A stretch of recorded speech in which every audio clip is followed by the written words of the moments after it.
Number one, हम ये समझने की कोशिश करेंगे कि जो साइंटिफिक कम्युनिटी है वो इसके बारे में क्या बोलती है, उनकी क्या राय है। अब वो हम कैसे देख सकते हैं? बहुत ही सिंपल है। गूगल पे जाकर के हमको सर्च करना है इज मैस्टरबेशन हार्मफुल, करके देखते हैं क्या आता है।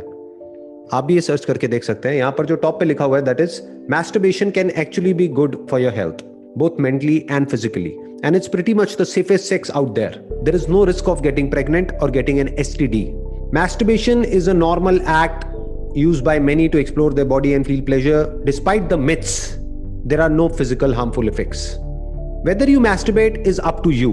It doesn't harm your body. The medical community considers masturbation to be a natural and harmless expression. यहाँ पे इस बात पे ध्यान देना, natural and harmless.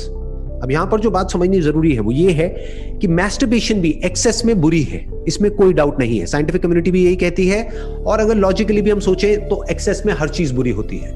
आप ज्यादा खाओगे, ज्यादा पियोगे, वो भी एक्सेस में बुरा है। लिमिट में खाओगे, लिमिट में पियोगे तो कोई बुरा नहीं है। जो इंपॉर्टेंट चीज यहां पर समझने वाली है वो ये है कि ये नेचुरल है, ये कोई अननेचुरल नहीं है, बल्कि सेक्सुअली अपने डिजायर्स को रिप्रेस करना वो अननेचुरल है। देखेंगे तो मैंने कहीं पर भी ये नहीं कहा है कि आप 10-12 साल की एज से ही मैस्टरबेशन करना शुरू कर दो। मैंने क्या कहा है कि जब आप लीगली एलिजिबल हो जाते हो इस तरह की वीडियोस देखने के लिए या शादी करने के लिए, उसके बाद में मैस्टरबेशन करने में कोई बुराई नहीं है। तो मान लेते हैं कि 18 साल की एज में आपकी शादी हो जाती है, जो कि लीगली अलाउड है इंडिया में, और इसको दुनिया की कोई ताकत चैलेंज नहीं कर सकती है। उसके बाद में क्या आप सेक्स नहीं करोगे? क्या सेक्स करना गलती है? अगर ये गलती है और कोई कहता है कि ये गलती है, तो जो ये बात बोल रहा है वो खुद एक गलती का नतीजा है। क्योंकि अगर उसके माँ बाप ने ये गलत काम नहीं किया होता, अगर आप इसको गलत समझते हैं तो इंसान भी इस दुनिया में नहीं होता।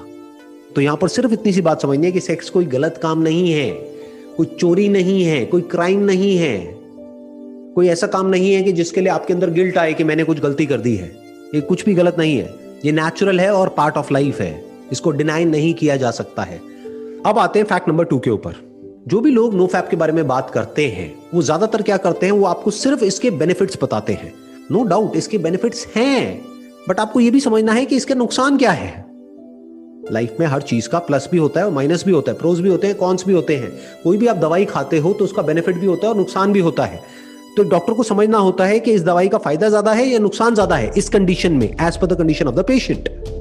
तो अब आराम से ये समझने की कोशिश करते हैं कि सेक्स डिप्रिवेशन के या सेक्स रिप्रेशन के क्या साइड इफेक्ट्स होते हैं। Difficulty in sleeping and body tension. इसके पीछे जो लॉजिक है वो बहुत ही सिंपल है। वो क्या है कि ये जो सेक्सुअल एनर्जी है ये बेसिकली क्या है, एक एनर्जी है, जैसे कोई भी एनर्जी होती है। तो जब एनर्जी जरूरत से ज्यादा बढ़ जाती है तो हम एक्साइटेड होने लग जाते हैं और एंशियस होने लग जाते हैं, और जब एनर्जी कम हो जाती है तो हम लेजी हो जाते हैं। तो ना एनर्जी का बहुत ज्यादा होना अच्छा है, ना बहुत कम होना अच्छा है। फिर चाहे वो सेक्सुअल एनर्जी हो या एनर्जी जो हमको खाने से मिलती है, पीने से मिलती है या सनलाइट से मिलती है, वो एनर्जी हो। ना एनर्जी ज्यादा अच्छी है ना कम अच्छी है। और इसके कुछ इमोशनल साइंस भी हैं, जैसे कि anxiety, lack of clarity and confusion in life, in thinking.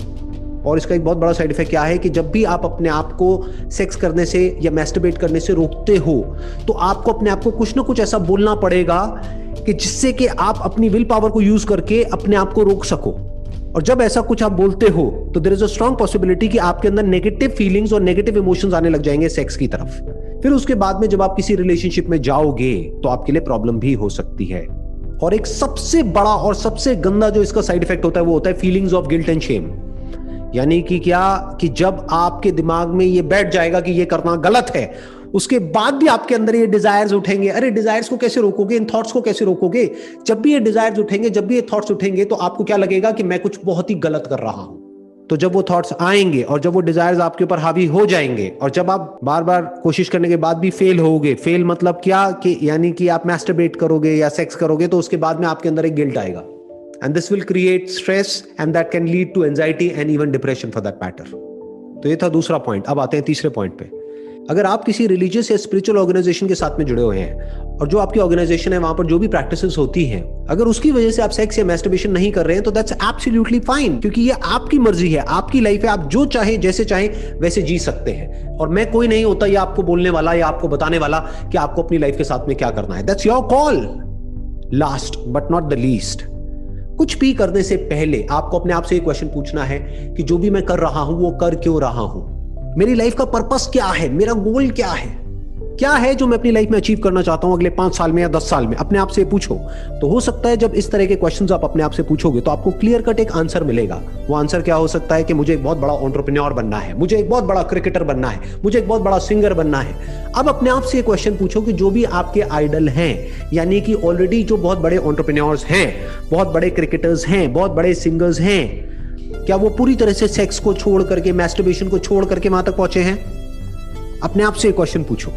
In fact बहुत सारे ऐसे भी लोग हैं जिन्होंने ओपनली बात किया है अपनी सेक्स लाइफ के बारे में। तो सेक्स का और सक्सेस का कोई डायरेक्ट कनेक्शन नहीं है आपस में। इनडायरेक्टली तो किसी भी चीज को हम किसी से भी जोड़ सकते हैं, but there is no direct connection.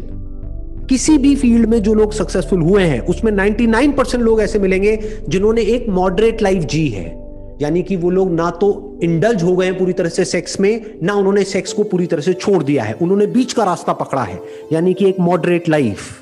तो अगर आप एक्सेस में मैस्टरबेशन कर रहे हैं या पॉर्न देख रहे हैं तो अपने आप से एक क्वेश्चन पूछोगे ऐसा मैं क्यों कर रहा हूं, तो आपको एक क्लियर कट आंसर मिलेगा कि मेरी लाइफ में ढंग का कुछ करने के लिए है ही नहीं। तो दैट इज द प्रॉब्लम।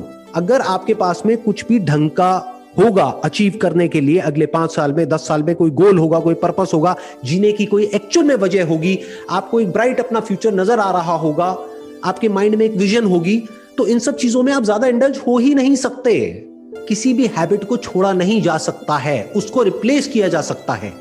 तो अगर आपकी ये हैबिट पड़ गई है पॉर्न देखने की या मैस्टरबेट करने की, तो इस हैबिट को छोड़ने का कोई तरीका नहीं है। एक नई हैबिट बना लो तो धीरे धीरे ये वाली जो हैबिट है अपने आप ही कम होने लग जाएगी और दूसरी हैबिट टेक ओवर कर लेगी और आपकी लाइफ एक अलग डायरेक्शन में चली जाएगी। ये तरीका होता है अपने आप को बदलने का या किसी भी हैबिट को बदलने का।